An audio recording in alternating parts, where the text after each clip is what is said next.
¿Prepara Maduro otra ola de violencia?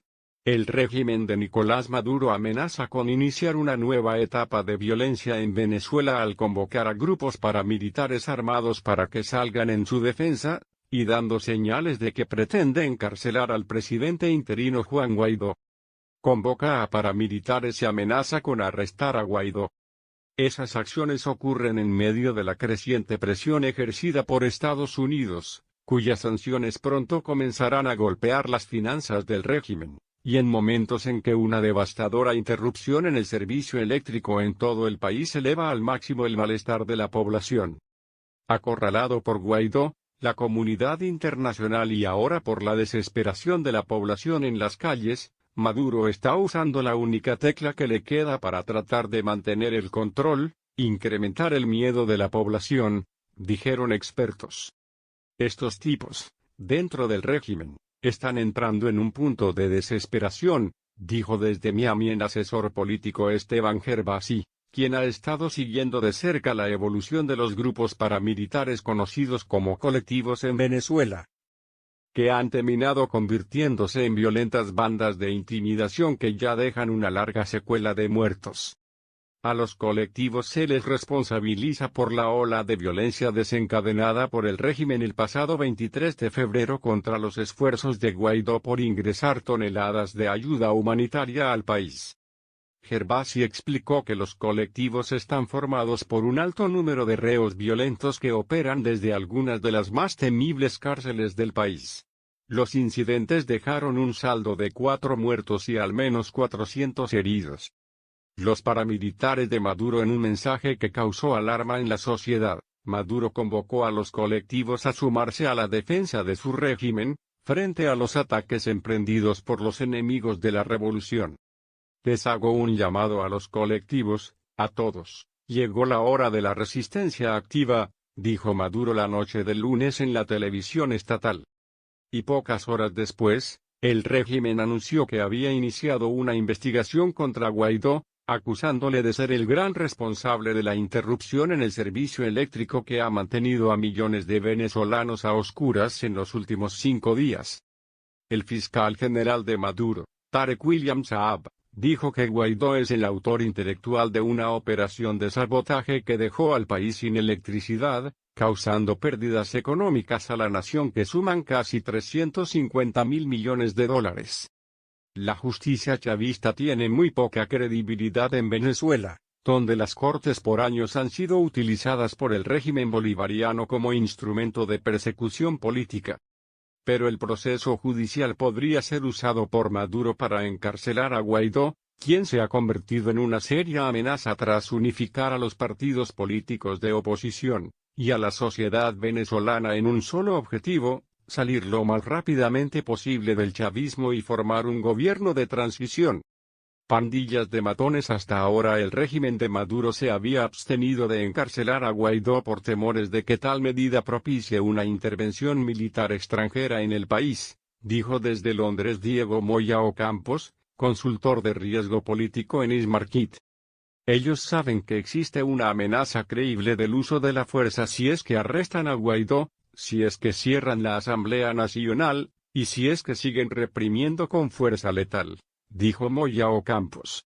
La velocidad con que el régimen está perdiendo terreno en Venezuela, sin embargo, parece estar llevando a Maduro al punto de estar dispuesto a asumir ese tipo de riesgos. El mensaje del lunes sonó urgente, y el llamado fue emitido como si el régimen estuviese en el umbral del colapso. Gervasi dijo que los colectivos constituyen hoy una de las mayores amenazas para los esfuerzos de rescatar la democracia en Venezuela, por tratarse de grupos independientes que controlan las operaciones delictivas de ventas de drogas. Están fuertemente armados, dijo Gervasi, y en muchos casos poseen grandes arsenales que están protegidos dentro de los grandes centros de reclusión del país. Moya Ocampos agregó que estas agrupaciones en el pasado han operado como matones al servicio del régimen. Extorsión y secuestro del país con integrantes que suman decenas de miles. Hasta ahora están acostumbrados a confrontar a una población civil desarmada como si se tratara de enemigos combatientes, dijo Moya Ocampos. Lo cierto es que son pandillas de matones dispuestos a disparar contra la población, agregó. ¿El régimen de Maduro se atreverá a capturar y judicializar a Juan Guaidó? La Asamblea Constituyente despojó el martes de su inmunidad al presidente interino de Venezuela, y autorizó al máximo tribunal a enjuiciarlo penalmente por usurpación de funciones. Ronald Rodríguez, politólogo internacionalista e investigador del Observatorio de Venezuela de la Universidad del Rosario, explicó que ahora no se puede saber si el régimen de Nicolás Maduro tome acciones contra Guaidó. Sin embargo, señala que con el apoyo que ha dado Rusia se siente más fuerte. El régimen de Maduro está envalentonado por el apoyo que ha recibido de Rusia, y mantiene una línea que no se actúa dentro de la racionalidad, es decir, no es un actor político que tome decisiones para el bienestar del Estado venezolano, sino para mantener un proyecto político en el ejercicio del poder a la fuerza, señaló Rodríguez. Afirma que el respaldo que tiene Maduro de Rusia puede retrasar la transición. Sin lugar a dudas, la presión que genera Rusia y el apoyo que le ha dado la presencia de personal militar ruso en Venezuela, le da al régimen la posibilidad de continuar dilatando el cambio y la transición en el país. Ellos sienten que, si incluso se pueden dar medidas más contundentes, no importa porque tiene el apoyo de los rusos. Rodríguez señala que, aunque este es un gran momento para la oposición en Venezuela, el camino de Guaidó no es fácil porque la crisis es de dimensiones muy grandes. Guaidó es tal vez el mejor momento en 20 años de opinión política, pero eso no quiere decir que el camino sea fácil. Por el contrario, Guaidó tiene un reto por delante muy fuerte. El convocar a elecciones no es fácil en Venezuela. Hay Consejo Nacional Electoral dominado por el chavismo, y más de 3.4 millones de venezolanos están fuera del país y no pueden votar. El analista asevera que desarrollar unas elecciones libres y justas en Venezuela podría tardar incluso 1 hasta 2 años después de la salida del régimen de Maduro, para que todos los venezolanos puedan participar. Finalmente dice que el régimen está instrumentalizando el deterioro en el sistema de servicios públicos. Hoy se reparte agua y se le da acceso a energía eléctrica por horas a las zonas que le son más favorables al chavismo. Incluso, hay zonas de Caracas que se sabe que son opositoras donde no hay recorridos de carro tanques de agua. Lo cual se terminó convirtiendo en lugar de un problema para el gobierno, en un instrumento para doblegar más a la población. Esto genera que Maduro no se debilite, sino que use esa herramienta para mantener a los sectores de oposición aún más doblegados.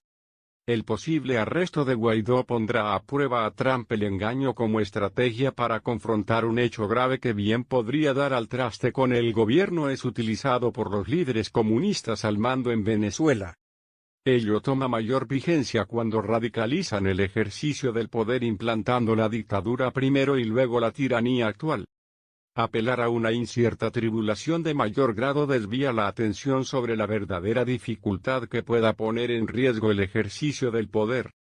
Antes de entrar en el análisis y comentario de hechos que están alimentando la crisis social existente, nos referimos a momentos en los cuales sucesos provocados o casuales, como personajes destacados aportaron factores que permitieron legitimar los períodos de Hugo Chávez y Nicolás Maduro contra la decisión del pueblo o leyes de la República. Ello queda demostrado, cuando en abril de 2002 Chávez atacó en Caracas el pueblo desarmado al ordenar masacrar la multitud que le requería renunciar al cargo de primer magistrado nacional por violentar la Constitución y hacer uso indebido de los recursos del Estado. El ex militar desvía la atención de tal concentración que se encaminaba hacia la sede gubernamental, al convertir las calles y avenidas adyacentes a la sede ejecutiva en camposanto por la operación de francotiradores apostados en techos de instituciones oficiales. Estos experimentados tiradores convirtieron las esquinas de Boleros y Llaguno en un callejón de la muerte de indefensos seres que solo reclamaban protestar, derecho que la ley les otorga. Chávez convierte esta jornada en un incierto golpe de Estado, hecho que ante sangriento espectáculo mostrado al mundo por los medios independientes, él termina responsabilizando a la oposición política. Como consecuencia de tales acusaciones mediante juicios amañados a servidores del Estado con limpias hojas de servicio e inocentes parroquianos consigue largas condenas que hoy pagan malamente en presidio. La aniquilación perpetrada hizo que la atención ciudadana se desviara de la razón principal de la caminata, pedir y lograr conforme a la ley el extrañamiento del hombre de armas de la presidencia de la nación. La supuesta fecha sobre el deceso de Chávez, el 5 de marzo del 2013 en Caracas, Venezuela, es puesta en entredicho por testigos presentes en La Habana por ser ellos miembros de la Casa Militar. Años posteriores también la muerte de Chávez fue indebidamente manipulada. El capitán de corbeta Leamsi Salazar, jefe de seguridad para la Data, afirma que el jefe del Poder Ejecutivo fallece el 30 de diciembre del 2012 en Cuba, versión la cual se fortalece con el tiempo al no mostrar funcionarios o familiares el certificado de defunción. La necesidad de arreglar documentos que protegieran la presencia de cubanos y exsoviéticos en Venezuela, así como darle respaldo administrativo al desvío de cuantiosos recursos en moneda extranjera, como conocer a ciencia cierta el impreciso futuro político. El mejoramiento festivo anunciado por Maduro, y de reiterados mensajes televisivos en relación con su condición, hizo olvidar a los habitantes de Venezuela conocer la realidad que en voz baja muchos comentaban desde enero del 2013, Chávez está muerto. Motivan a Maduro y Diosdado Cabello a posponer la nota de su fallecimiento. Volviendo a la actualidad, a finales de marzo los reproches llevados a cabo por el parroquiano desde el jueves 28 hasta el domingo 31 de marzo, por la ausencia de electricidad y agua, tienen al usurpador a punto de quiebre, ya que se nota la coerción de grupos colectivos y Policía Nacional Bolivariana. Otros elementos se le suman a las demostraciones violentas. La presidencia de la Organización de Estados Americanos, la cual estará en manos de Estados Unidos los próximos 90 días, constituye para los comunistas una derrota, e intentan que la noticia pase debajo de la mesa.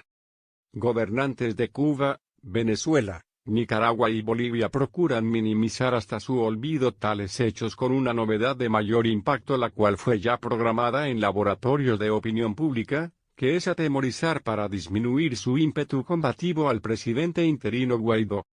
El auge de este en el ánimo del ciudadano común refleja en encuestas una aceptación equivalente al 85% en la muestra diseñada. Al no poseer los parroquianos armas como las que hoy están en resguardo del Estado Mayor Militar en Venezuela, deben ellos apoyarse en las venideras unidades de defensa amigas. Hay que confiar en Guaidó, nuestros líderes y hermanos del mundo, quienes trabajan en el rumbo adecuado. Asesores extranjeros empujan al gobierno a detener al presidente interino de Venezuela, convencidos que las amenazas formuladas por Donald Trump en caso de acontecerle un percance al diputado jefe de la Asamblea Nacional no la cumplirá.